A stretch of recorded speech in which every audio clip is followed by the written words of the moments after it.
everyone. It's Leandra here at the Kentucky facility for New Vocations Racehorse Adoption Program. And with me today, I have unnamed Hoosier Girl 2018, who that's his unregistered name. He wasn't officially named. He is a registered horse, but we just call him Moose. So Moose here is a very sweet young man. He's quite tall. He has Julie, who's behind the camera, we'll have her come on over. You might be able to see he's got kind of a funky looking eye. So from a recurrent uveitis that he had, he developed cataract, which happened basically overnight. And at this point, he doesn't have much vision in it. So he can see light changes, and that's about it. And so who more appropriate than Moose to help guide our conversation about horses and their vision. And he just got some snacks, so he thinks that he needs to be queuing for more.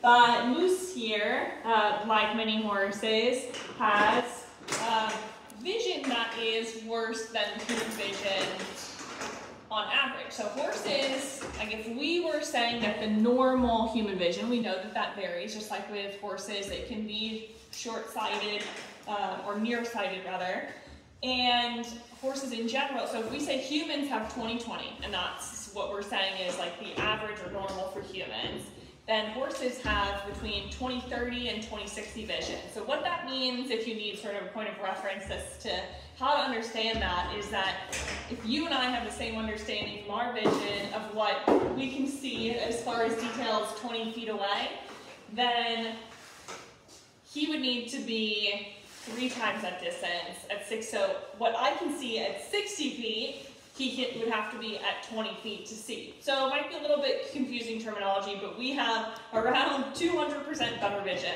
even though they have 8 times bigger eyes, which makes them have some of the biggest eyes of all of the land mammals out there. So, but as you can see, obviously another key difference, like we spoke about in the video previously this week, which we can post the link to, is that you can stretch. No.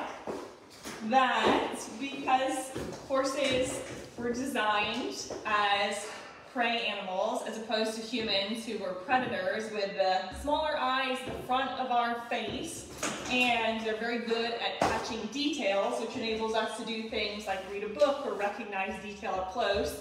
Horses have eyes on the side of their face, which gives them a really great sense of peripherals. They have about 340 degrees of vision around them, as opposed to us. We have about 45 degrees on each side, so maybe 90 degrees total of good vision. So they have a lot better peripherals, and they're a lot better at picking up small movements. So they can pick up quick changes in their environment from a much broader perspective, where we're really good at details and focusing on things. So, Moose, I know it is hard to be patient, it's hard to be a baby. So how does this apply to you in your training? So let's say that I want to trim some hairs around Moose's ears. Well, he has a blind spot right behind him, right in front of him, and then unless I'm letting him manipulate his head, this is all a blind spot as well. So when we restrict a horse, we have to understand how we're also restricting their vision.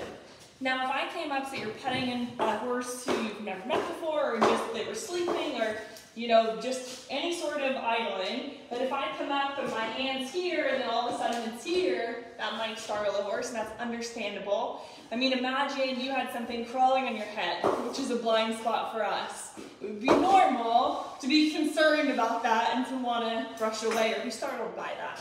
So we have to keep that in consideration.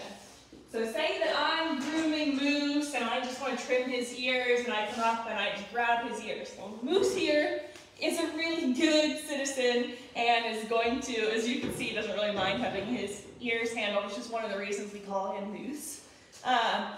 But it would be normal for a horse to be startled by a quick movement. Again, prey animals, they have to respond quickly, and it's normal for them to want to flee. That's their flight instinct. They want to get away. So if a horse is anxious, they want to move, kind of like what Moose is doing here. He's feeling anxious, so he wants to move. Normal for a prey type animal. That's their natural response. So if I want to say, like, if I'm showing him the scissors and being like, you don't have to worry about this, It is a great thing to do to help them understand, to let them smell it. They have a great sense of smell and of touch. So I might rub it on his shoulder, let him smell it, and then as far as showing it to them, and I'm going to go on the other side because that side's just not great at seeing anyway for other reasons.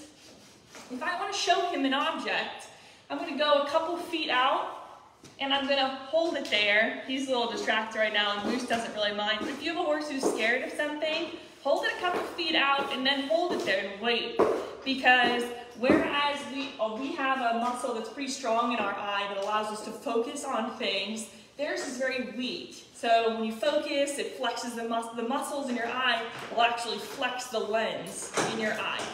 But their muscle is much weaker than ours, so it takes longer and their focus isn't going to be as good, so there's still going to be blurry details. So if you hold it up here and you're trying to wave it around and be like, you know what this is, buddy, come on, they cannot see that. That's just, you're just waving blurry stuff in front of them. It doesn't help. So show it to them a couple feet out, wait, let them see it, but even more so than that, let them smell it, let them touch it, and then you can help them have a better understanding of what's going on. So if I wanted to trim his ears, then that is a great way to just introduce them.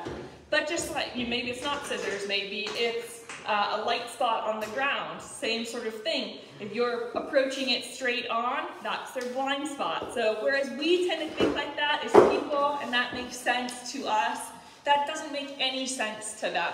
And you're essentially forcing them into a scary situation, and at best, we are leaning on them as being just animals who love to please and be compliant, and that's just not an ideal situation for teaching them a trusting partnership. So in part 2, we'll go over some things that you can do to help some of these guys to approach something that might be scary or new to them, to best help them understand it. So thank you so much for joining us today for our little spiel about horse vision, and join us for part 2, and we'll help you go over some things you can do to help them to introduce them to things that might be scary.